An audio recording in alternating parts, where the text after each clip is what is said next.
ये कहानी आपके लिए है। इसे ध्यान से सुनिए और सोचिए, क्या आप भी इस मजदूर की तरह अपनी ज़िंदगी के सबसे बड़े मौके को पहचानने में चूक रहे हैं? अगर हाँ, तो जाग जाइए, इससे पहले कि बहुत देर हो जाए। बहुत समय पहले की बात है। एक साधारण मेहनती मजदूर जो पहाड़ पर सड़क बनाने के लिए खुदाई कर रहा था। दिन भर सूरज की तपिश, धूल मिट्टी और थकान के बीच उसके हाथों में सिर्फ खुरपी और उम्मीद थी। वह सोच रहा था, कभी तो मेरी जिंदगी बदलेगी। अचानक उसकी खुरपी किसी ठोस चीज से टकराई। एक खनखनाती आवाज हुई। उसने सोचा, यह क्या हो सकता है? उत्सुकता से उसने मिट्टी को और खोदा। धीरे धीरे मिट्टी के नीचे से कुछ ऐसा निकला जिसे देखकर उसकी आंखें चमक उठी। वह एक चमचमाता, बेशकीमती हीरा था। ऐसा हीरा जो उसने कभी अपने सपनों में भी नहीं देखा था। हीरे की चमक उसकी आंखों में उम्मीद की एक नई किरण ले आई। लेकिन उसके मन में सवाल उठे, इतना कीमती हीरा, इसे मैं क्या करूं?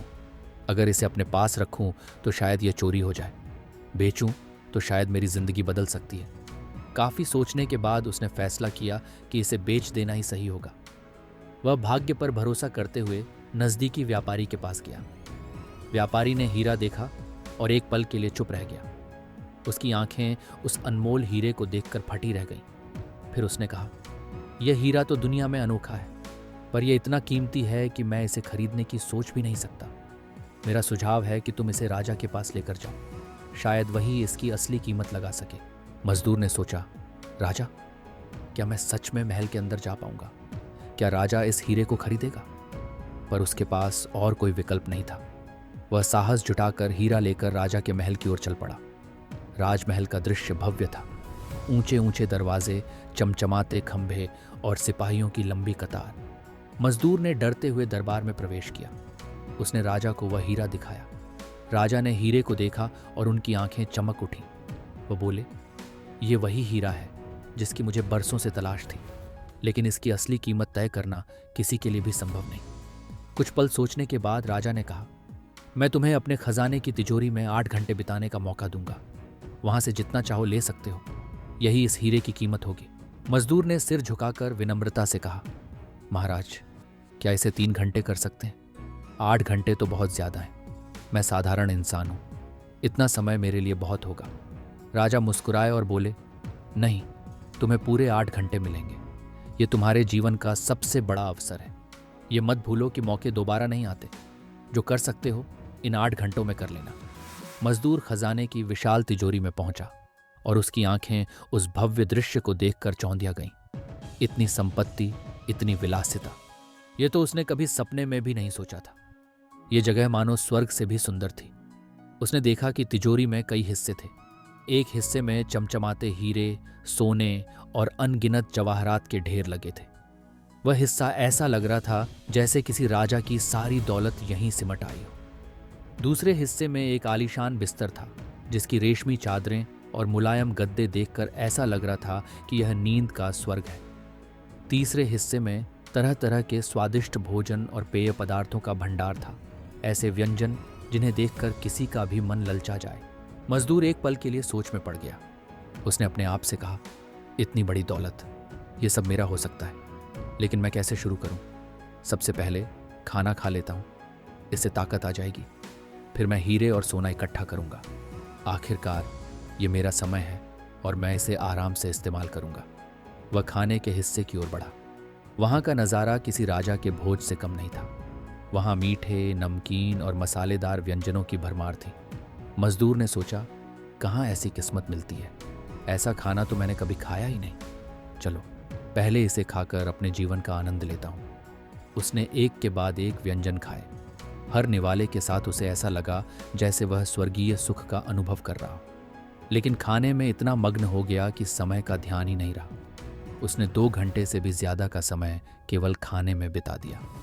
जब उसका पेट भर गया तो उसने सोचा, अब मैं खजाने पर ध्यान दूंगा, लेकिन पहले थोड़ी देर आराम कर लेता हूँ। ये बिस्तर इतना आरामदायक दिख रहा है कि इसमें लेटने का मन कर रहा है।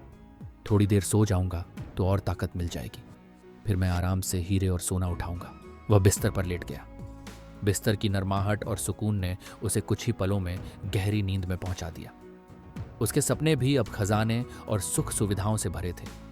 वह भूल गया कि उसके पास केवल 8 घंटे का समय था। अचानक एक तेज आवाज ने उसकी नींद तोड़ दी। वह घबरा कर उठा। सामने खड़ा एक सिपाही कठोर स्वर में बोला, उठो मूर्ख मजदूर, तुम्हारा समय खत्म हो गया है। मजदूर हड़बड़ाकर खड़ा हुआ और कहा, क्या? लेकिन मैंने तो अभी तक कुछ लिया ही नहीं, मेरे पास तो कुछ भी नहीं है। सिपाही ने गुस्से और निराशा के साथ कहा, तुमने अपने जीवन का सबसे बड़ा अवसर खो दिया।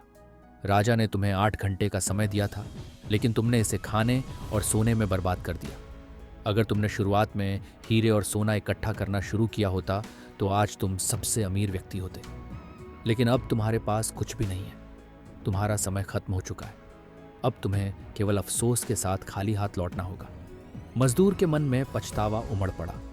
वह सोचने लगा, काश मैंने इस मौके को सही तरीके से इस्तेमाल किया होता। लेकिन पछतावा अब किसी काम का नहीं था। मजदूर खाली हाथ और भारी मन से तिजोरी से बाहर आ गया। हर कदम के साथ उसके मन में पछतावा और गहराता गया। वह सोचता रहा, काश मैंने समय का सही उपयोग किया होता। काश मैंने पहले ही सोने और हीरे उठाने की कोशिश की होती। लेकिन अब सब खत्म हो गया है। वन, हीरा तुम्हारी आत्मा का प्रतीक है, अनमोल और बेशकीमती। हम सभी के पास एक ऐसी आत्मा है जो शुद्ध, बेशकीमती और अद्वितीय है, लेकिन इसे पहचानने और संवारने का समय हम अक्सर गंवा देते हैं। डू, खजाना इस संसार का प्रतीक है, आकर्षक लेकिन अस्थायी। ये दुनिया अपने भव्य और चमकदार खजानों से हमें लुभाती है, लेकिन अंततः ये सब अस्थायी है। जो वास्तव में मायने रखता है वह ये है कि हम अपनी आत्मा और समय का उपयोग कैसे करते हैं। 3 राजा अवसरों का प्रतीक है जो जीवन में बार बार नहीं आते। जीवन में अवसर बार बार नहीं आते। अगर हम उन्हें पहचानने और उनका सही उपयोग करने में चूक गए तो पछतावे के अलावा कुछ नहीं बचेगा। 4, आरामदायक बिस्तर आलस्य और लापरवाही का प्रतीक है। आलस्य और लापरवाही वह दुश्मन है जो हमें हमारे असली लक्ष्य से दूर कर देते हैं। 5, खाना और पेय उन चीज़ों का प्रतीक है जो हमें भटका देती हैं। जीवन में ऐसे कई प्रलोभन आते हैं जो हमें हमारे असली उद्देश्य से भटका सकते हैं। यह हम पर निर्भर करता है कि हम उनसे ऊपर उठकर सही दिशा चुनें। अब सोचो, क्या तुम वही मजदूर जैसे तो नहीं हो? क्या तुम भी अपनी अनमोल आत्मा और समय को खाने, सोने और भटकाव में बर्बाद कर रहे हो? समय सीमित है। जागो और अपने जीवन का सही उपयोग करो। उस खजाने को चुनो जो तुम्हारे जीवन को अनमोल बना दे। याद रखो, जब जीवन का समय समाप्त हो जाएगा तो पछतावे का कोई फायदा नहीं होगा। ध्यान रखो और जागो, क्योंकि जीवन सिर्फ एक बार मिलता है। इसे व्यर्थ न जाने दो। धन्यवाद।